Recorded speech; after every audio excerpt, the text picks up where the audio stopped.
Salut Père Mammouth. C'est Rafmout. Bon bah aujourd'hui un petit challenge. Je me présente. Tu vois, c'est qui est derrière Père Mammouth Culture. Il y a Sophia, qui est la personne avec qui je vis. C'est mon épouse, on est mariés, on a 2 enfants. Et moi c'est Rafmout. Enfin Rafmout c'est un pseudo, mais Raf quoi. Et voilà, on a créé Père Mammouth Culture. Et j'ai envie de te parler qui je suis, d'où je viens et où je vais. Tu vois, présent, passé, futur. Aujourd'hui, moi, je vis à Québec. Ça fait 2 ans et demi.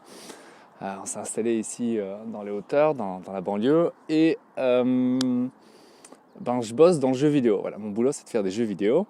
Et c'est ce que je fais depuis presque 10 ans, enfin 9 ans et demi. Pas mal de temps, quoi. Et les jeux vidéo, ça a été un rêve depuis aussi longtemps que je peux me rappeler.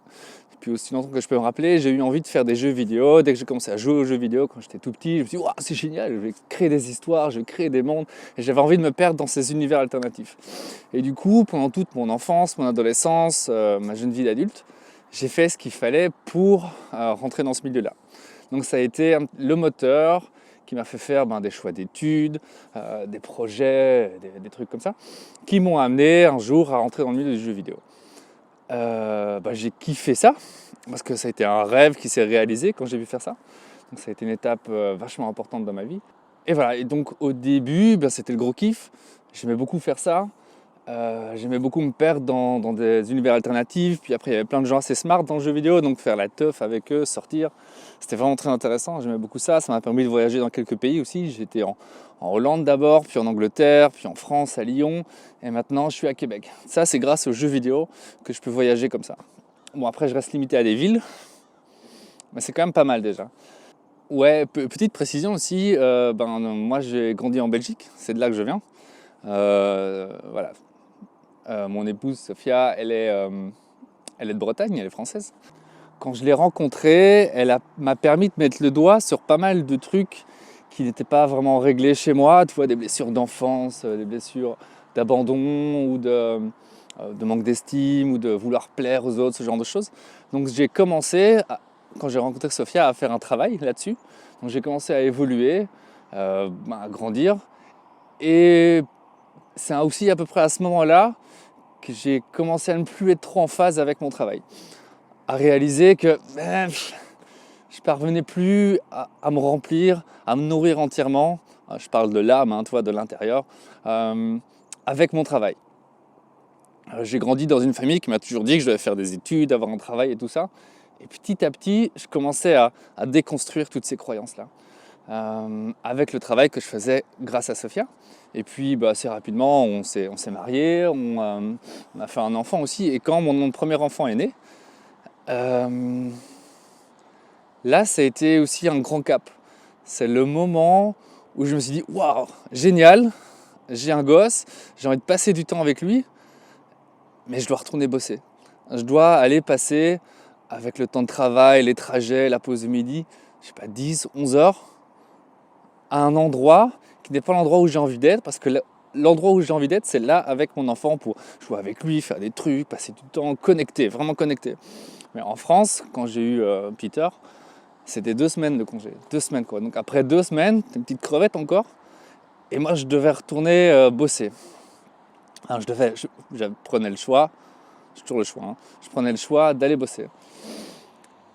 Et voilà, et du coup là encore ma relation avec le travail a commencé à continuer plutôt à se délier, à se déliter. Et puis ouais, ça allait pas très bien. Tu vois, j'étais pas heureux au boulot, mes relations avec le manager n'allaient pas bien non plus. Donc voilà, ça c'est juste parti en couille petit à petit quoi. À partir de là, et moi j'ai continué à faire beaucoup de travail sur moi, parce que finalement avoir un enfant c'est aussi beaucoup de travail. Et puis petit à petit, alors que mon désir de faire des jeux vidéo partait, s'estompait, qu'est-ce qui restait quoi? Parce que toute ma vie, comme je te disais, j'avais cet objectif de faire des jeux vidéo. C'était voilà, ce rêve, cet objectif, je savais où j'allais. Toute ma vie, je savais où aller. Et je savais où j'allais. Et maintenant, que ce truc-là disparaissait, cette envie de faire des jeux vidéo disparaissait, qu'est-ce qui me restait? Gros vide, c'était assez flippant. C'était assez flippant au début, je me disais merde, mais qu'est-ce que je vais faire de ma vie quoi? Si j'ai pas envie de faire des jeux vidéo, qu'est-ce que je pourrais faire si c'est pas ça? Pour info, j'ai rencontré Sophia, j'avais 31 ans. Donc c'est à partir de ce moment-là, tu vois, 31 ans, aujourd'hui j'en ai 36. J'avais 31 ans, donc c'est à ce moment-là que j'ai commencé une belle déconstruction. Qu'est-ce que je fais donc? Alors j'ai essayé plusieurs trucs, j'ai essayé du saut en parachute, j'ai fait pas mal de sauts en me disant oh, c'est cool, et oui c'est vraiment cool, c'est des chouettes sensations, je pourrais être moniteur ou vidéoman, c'est le mec qui filme. Mais est-ce que c'est la vie que j'ai envie d'avoir? Ça coûte très cher déjà, vraiment vraiment très cher, on parle de plusieurs dizaines de milliers d'euros pour être moniteur, il faut des milliers de sauts, enfin, tu vois le truc quoi. En posant les questions aux moniteurs qui étaient là, c'est des gens qui vivaient dans des caravanes, sans jugement, hein, je dis ça, ils vivaient dans des caravanes, solo, pas d'enfants quoi. Et ils avaient une belle vie, tu sais, ils plantaient leur tente, et pendant ce temps-là ils allaient sauter, ils faisaient vidéoman, ils allaient plier les parachutes. Donc bon voilà, j'étais quand même déjà avec Sophia, on avait déjà un enfant, c'était pas idéal, c'était pas vraiment ce que je voulais pour notre famille. Et puis surtout, comme je dis, ça coûte super cher et ça, ouais. Et puis de toute façon, aller mettre du carburant dans un avion pour qu'il vole à 4000 mètres d'altitude et juste en sauter, il y a un truc qui me dérange là-dedans, c'est pas très durable quoi. Tu vois, c'est moi qui ai un appel écologique un petit peu, il y avait une dissonance là, ça marchait pas. Du coup, j'ai fait mes sauts, j'ai fait pas mal de sauts, plusieurs dizaines de sauts, presque 100, j'ai fait 88. Et puis je dis bon, c'était un bon dernier saut, et puis je suis venu à Québec et puis j'ai pas repris. Allez les gars!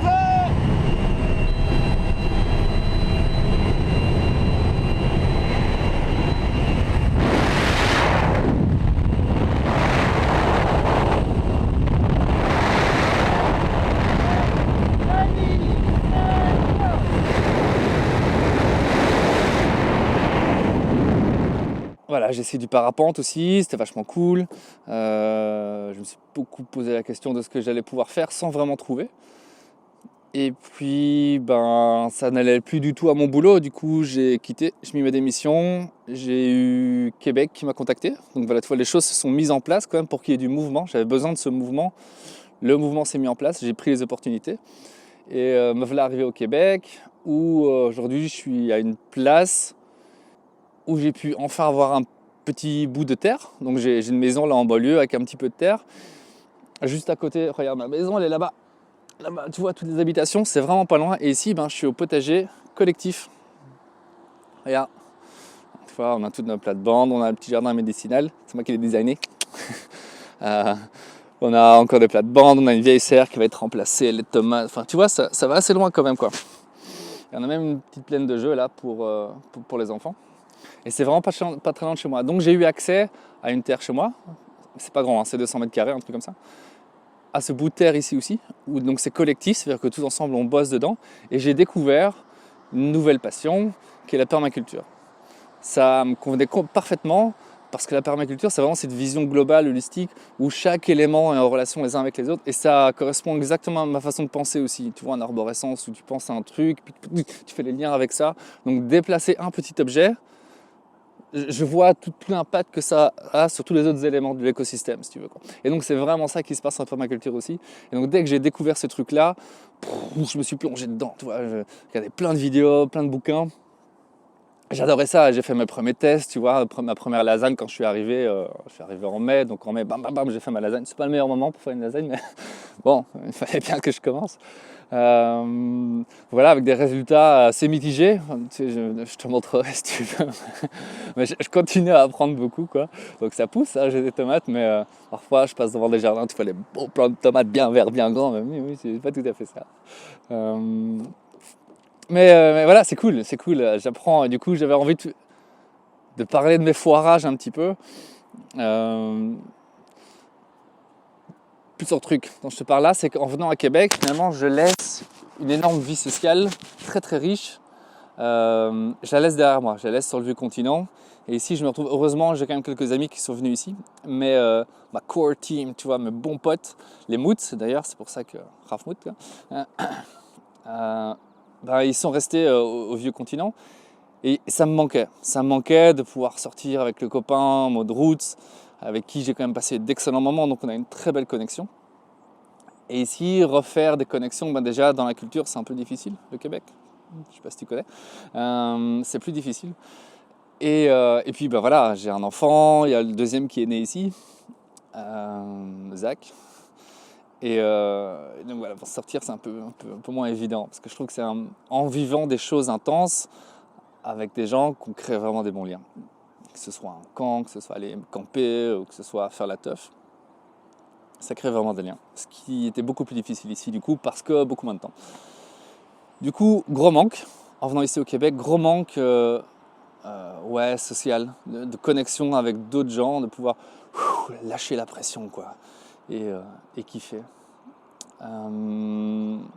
Du coup, avec ce gros manque et avec tout le temps que je passais à regarder des vidéos, je suis tombé un peu par hasard sur des vidéos d'un type, Baba Bear, il s'appelle. Je te conseille d'aller voir si tu ne connais pas. Et ce type, quand je l'ai écouté, quand je l'ai vu, je me suis senti directement avec mes copains Moot. C'est le même, c'est un gars roots qui est ouais, c'est cool, yaman, tu vois. C'est pareil. Donc automatiquement, regarder ces vidéos est venu remplir mon besoin de connexion avec mes copains Moot.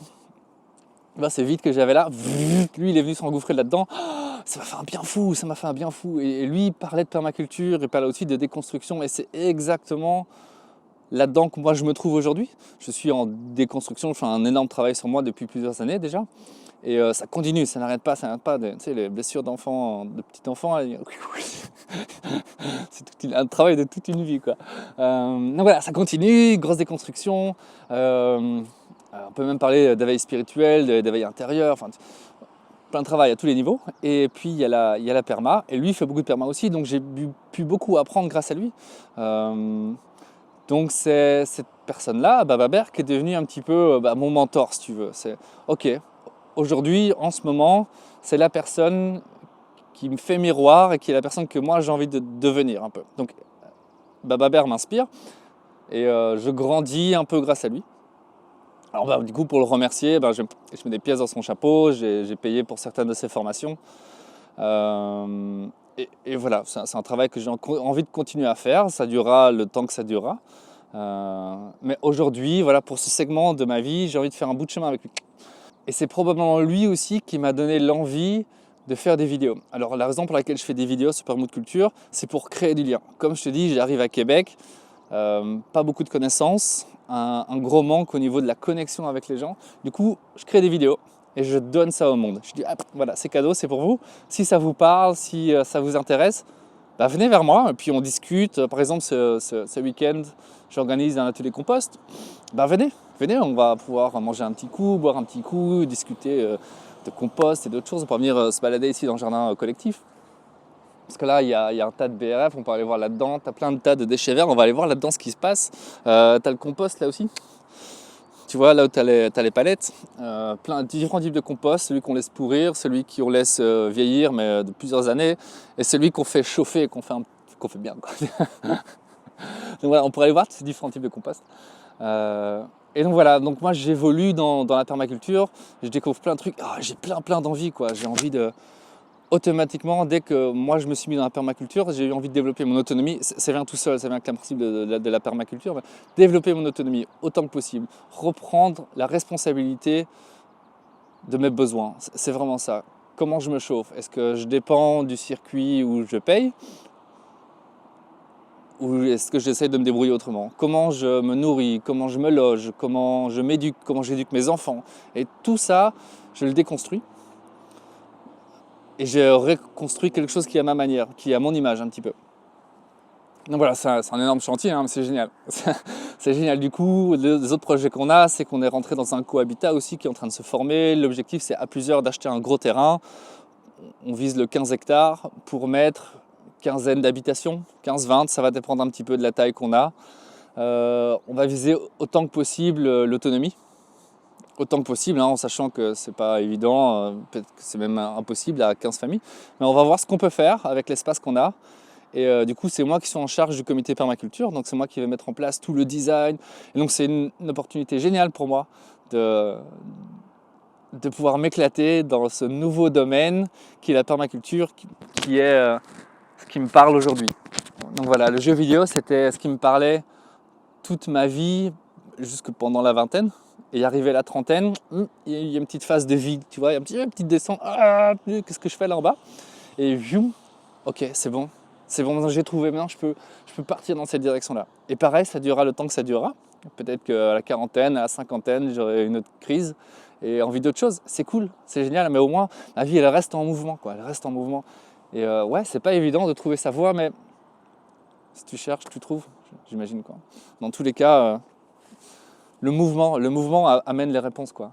Amène l'action, amène l'expérience, ouais, génial. Bon. Je te parle de mon vécu, hein. Je te parle vraiment de moi, comment je me sens, comment je vis tout ça. Si ça te parle, tant mieux, c'est cool. Donc voilà, je t'ai parlé de d'où je venais, où je suis aujourd'hui. Et voilà, dans quelques années, où est-ce que je me vois? Je me vois dans le cohabitat, à créer une forêt-jardin, à créer un lieu de permaculture qui soit pas juste attractif, mais qui soit une référence. J'ai envie que tous les gens qui s'intéressent à la permaculture se disent « Ah, mais il y a le jardin de Rafmout là-bas, génial, génial !» Et pouvoir faire des visites, pouvoir faire des camps, des formations. Et là, c'est vrai que ça rejoint un petit peu ce que fait Bababert. C'est quelque chose qui me parle. Je me vois plus assis toute la journée à un ordinateur. Je me vois dehors, à connecter avec des gens, à avoir les mains dans la terre, à faire pousser des choses, à designer des choses. Ça reste une vision très globale, très intellectuelle, mais aussi dans le ressenti. On est dans l'expérience, quoi. Planter des arbres, ça passe par le corps. C'est pas juste de l'information qu'on lit quelque part. C'est pas juste intellectuel. Tu as vraiment les deux en permaculture. Et donc voilà, dans quelques années, c'est là que je me vois. Et l'objectif de Permaculture, comme je le disais, c'est de partager ma transition. Tant mieux s'il t'inspire, c'est cool. Et de connecter avec toi. Donc si tu as le goût, toi, de connecter avec moi, viens, envoie-moi un message, passe me voir, on va se balader ici au potager collectif, on va parler de trucs, n'importe quoi. On peut parler de perma, on peut parler de sol vivant, de compost, de plein de choses, même de bière belge, tu sais. Plein de trucs. Mais viens, moi j'ai envie, voilà. Donc ces vidéos, ces messages, c'est moi qui m'ouvre au monde, qui suis dans l'action, dans le mouvement. Et puis dans ce mouvement, je sais que ça me reviendra. Voilà, donc je pense avoir pas mal fait le tour. Je te souhaite une belle vie, d'être heureux de trouver ta voie aussi, d'avoir un truc à l'intérieur qui génère beaucoup de joie, une belle énergie créatrice. Je te souhaite d'être dans le mouvement du coup. Ouais, de traverser tes peurs. Quelque part, faire cette vidéo, c'est une manière aussi de traverser les peurs. Les peurs, de toute façon, c'est quelque chose qui n'existe pas. C'est juste une création d'esprit. Donc, plutôt que de voir les peurs comme un mur qui t'empêche de faire des choses, ou de voir un mur que tu dois traverser et que ça demande du courage et beaucoup d'efforts, vois ça plutôt comme une porte. Tu as une peur, ok, ouais, de là, c'est correct. Tu ouvres la porte et tu la traverses. Donc voilà, d'abord je voulais faire cette vidéo sur cette poutre. J'ai pas réussi à mettre debout dessus, tu sais, je voulais rajouter encore du challenge. Du coup, je suis bien là. Regarde, belle vue, les gens qui vont au boulot. Ah, moi aussi je vais y aller du coup. Regarde, mon vélo est là, c'est parti. Donc comme je disais, belle vie à toi, sois heureux, beaucoup de mouvements. Voilà, donc si ça te botte, viens me voir, on se cause. Yeah baby, sois heureux. Ouh, allez, Bababert, ciao. Ouais, aussi, petit truc aussi, c'est qu'en faisant des recherches de connexion, en allant à certaines formations, alors que même je n'avais pas l'impression que ça me servait à grand chose, je suis allé pour la connexion, je suis allé à la rencontre des gens et du coup j'ai rencontré de très belles personnes, dont par exemple les personnes qui gèrent la Belle Verte sur l'île d'Orléans, mais aussi la Nictel et la Renarde. Et en rencontrant toutes ces belles personnes, en connectant avec elles, en donnant, c'est moi qui suis venu, qui ai donné. Et elles ont aimé ce que je leur ai donné. Je leur ai donné du temps, je les ai aidés par exemple à la Belle Verte de Lille à planter des arbres, à faire un mandala, à creuser des trucs. Et parce que j'ai donné, que la connexion a été belle, elles m'ont proposé de faire les formations pour la Nictel et la Renarde. Donc si tu as envie de faire des formations de permaculture aussi, viens t'inscrire à la Nick la Renarde. L'année prochaine, on va commencer ça, donc ça va être un chouette projet. Et c'est ça que j'ai envie de dire. J'aurais pu rester chez moi. J'aurais pu rester chez moi à me dire, j'attends que les gens viennent me donner des choses. Et plutôt que d'attendre que les gens viennent me donner des choses, je suis parti donner, moi d'abord. J'ai donné de mon temps, j'ai donné de mon énergie. Et ça m'a permis de rencontrer des gens qui ont été réceptifs à ce que j'avais à donner et qui en échange veulent me donner aussi. Et hop, là, un échange s'est mis en place. Et du coup, moi, je suis dans le mouvement, je vis les choses que j'ai envie de vivre. Petit à petit, tu vois, j'y viens, ce truc où je donne des formations, où j'instruis les gens à la permaculture. Donc voilà, c'est une invitation maintenant, si tu veux. Et viens prendre des cours de permaculture ou d'autres choses avec moi. Ou viens juste boire une bière avec moi, c'est cool aussi. J'avais juste envie de placer la Nicolas et la Renarde et la Belle Verte de Lille, qui sont mes petits chouchous du moment, voilà, avec qui j'ai envie de co-construire et co-kiffer. Plein de bisous à tous. Yo!